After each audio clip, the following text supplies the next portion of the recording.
Welcome to Sina, creating information awareness. Every second of every minute you have been receiving a beep on your phone, mostly indicating messages on your social media platforms.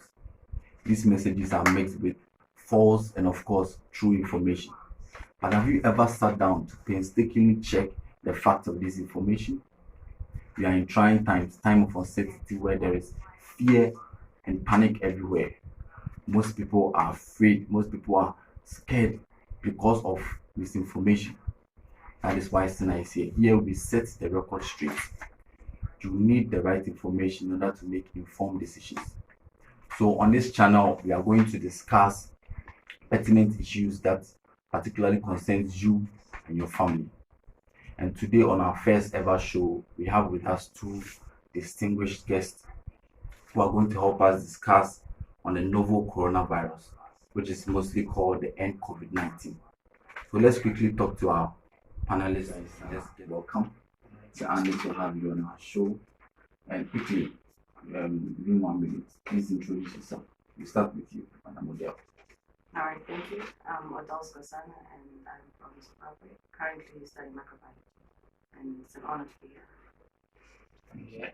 I'm Pimito from Nigeria and I'm studying computer science engineering.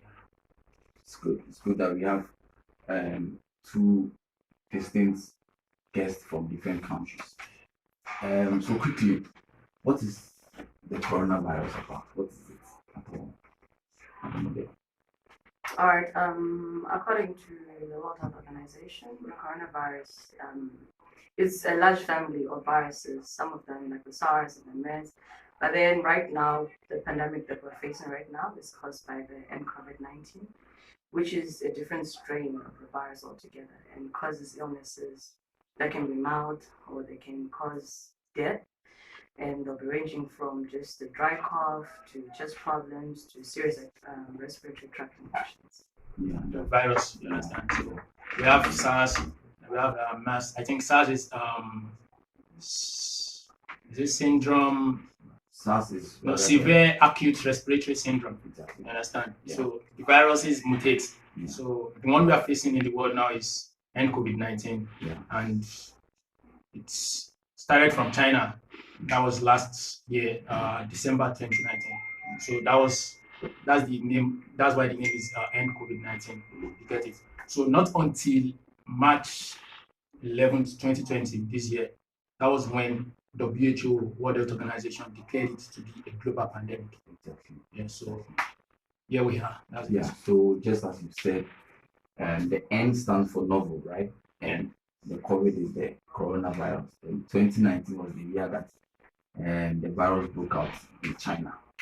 So since you are from different countries, I just want to follow up with this question about the situation in your country, Nigeria. So far so good. Okay, let me start from this way. We all know it's a global pandemic, right? Mm-hmm. And okay, my country, I'm from Nigeria, and we have NCDC, that's Nigeria Center for Disease Control. So the body working with the Ministry of Health, they've been trying their possible best to contain the virus and try and battle the virus and to stop the spread. Mm-hmm. So not until after, okay, let me start. It started from an Italian man that came to Nigeria. That was how the virus was exported. It was exported into our country. I think it started from Africa, that's North Africa, that's Egypt. Yeah. So I think African countries, within some of the countries, did not quickly take the virus usually very serious. It was taken lightly. Yeah. So, and being a foreigner coming to a country, he has to go through flights, then where he works, and all those means and everything, the virus has circulated. Yeah. And already had contact with people. So then it was in Lagos, and Lagos in Nigeria, like Lagos is a city like is the most depopulated city in Nigeria. So then, as for that, a lot of people, but then we are still good with it. And responses from elites in the country, people donating money and all that stuff.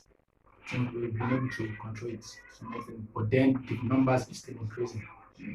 So Right now, there is lockdown in Lagos and some other states in the country. okay. Yeah. So it means since you are saying Lagos was the first place it broke Yeah, in Nigeria. Nigeria. Mhm. So does it mean that you have most of the cases recorded in Lagos? Exactly. Okay. Lagos is. Do you have the estimate? Do you have the number? As of today, it's 129. 129. Yeah, as of today, it is 129. And other states, Lagos, then Ogun State, then Abuja. And the funniest thing is, so far it's a global pandemic, right? It's mostly from people that are coming inside the country. Yeah. You get what I'm saying? So we have an international airport in Lagos, we have one in Abuja. Then after the incident at Lagos, then the next one we had was at Abuja. The former vice president, his son, was the one infected that got attention of people, the highlight in the country donating money.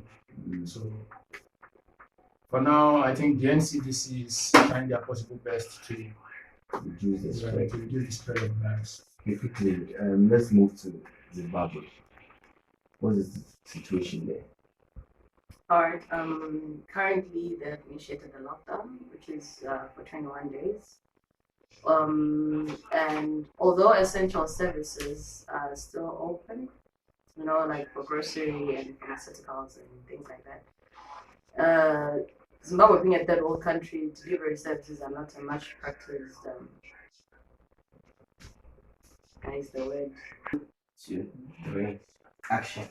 And Zimbabwe being a third world country, courier services are not available usually. So it's quite difficult. People still walk around and there's a lot of cross contamination. But how it got into the country was there was someone who traveled from South Africa where there were already some confirmed cases and the person had the virus, and that's how it got to Zimbabwe. But so far the cases are very low, less than 20. And it looks like the government is taking it serious because they've deployed even military and police officials to be there in the streets to make sure that people are not having gatherings more than 100 people and people are staying at home. Yeah. So, since you mentioned that courier services are not that something of a normal in Zimbabwe, how are the people coping with the lockdown? How are they getting food? Is the government helping? Because is it a total lockdown or is it a partial lockdown? If you get my question, how are people getting food? Because if we are not allowed to come outside, even for fear of the military or the police, mishandling them outside, how is food, being moved in the country? I mean, from the shops to the house or from the house to the shop? Yes, that is the problem. People have to go and find food themselves. And it can happen that you might meet a group of soldiers that are hungry for a beating, and if you're unlucky, then it could be really bad. But then the government says people are allowed to go and buy essentials. Okay. But at the same time, sometimes I think the word doesn't really reach the military man, you understand? But since there are no courier services and stuff like that, hopefully they will set up some. But so far, that is the situation at hand. Okay. You mentioning essential services. Right now, internet is very essential. Can we consider that as essential? If I go out and I meet the military man, I tell the military man I'm going to get data bundle. Will you allow me? Because to my perspective right now, I think data is very essential. What do you think? Okay. I think concerning that, internet is very essential, but it's not a must to go out to make recharge on your phone. You can recharge from your mobile bank. Perhaps I don't have money. Okay, you are right on that because we are from Africa and a larger amount of our population, larger number of people, they don't even have a bank or something. So on that, I think it still has to do with if you don't have someone, if you can't do it on your phone, then someone beside you should be able to help you with it. Because even me myself, I helped someone with recharge on my phone just recently. So I think that way, if we're helping each other that way, we'll be able to curb the spread of the virus. Do you think that the lockdown procedure is the best way to go. Yeah. Definitely. So far, I think yes. Why do you think so? Because it's what will prevent the spread from being very wild. Because the more people I'm in contact with, if I am infected, then they're also going to get infected and they'll infect others and so on and so forth. The numbers really multiply very quick. But then being on a lockdown, it ensures that at least we can try and reduce the numbers because a lot of cross contamination happens, and being in a lockdown tries to contain that situation. So it means that we are actually choosing uh, preventing the spread over economic, development. Because if we are locked down, it means we can't go to work. Um, stock markets are dwindling and all that. So, do we choose the spread of the disease over economic issues, economic factors? First of all, who are we building the economy for? The people. Exactly. And if the people are dead? I know hunger can also kill the people. Hunger can also kill the people, but so far, instead of the money that is set aside for military emergencies and wars and stuff like that, that money can be transferred and used for food. People can survive, they can beat this whilst there's a cure that is being made. Because if the virus is there, surely there is an antidote for it. So, yeah. Great. That's a very good point. So let's move to our next question. Do we have a cure for the virus? Cure for the virus, I think it takes time for our scientists and the public health practitioners to get the vaccine for the virus. If you, an example is I made mention of SARS and MERS. Till now, SARS doesn't have a vaccine. Yeah, you understand. So it takes time. So presently, there's no cure for the virus. So it's just participating in the measures to reduce the spread of the virus. That's the only means we can use to stop it.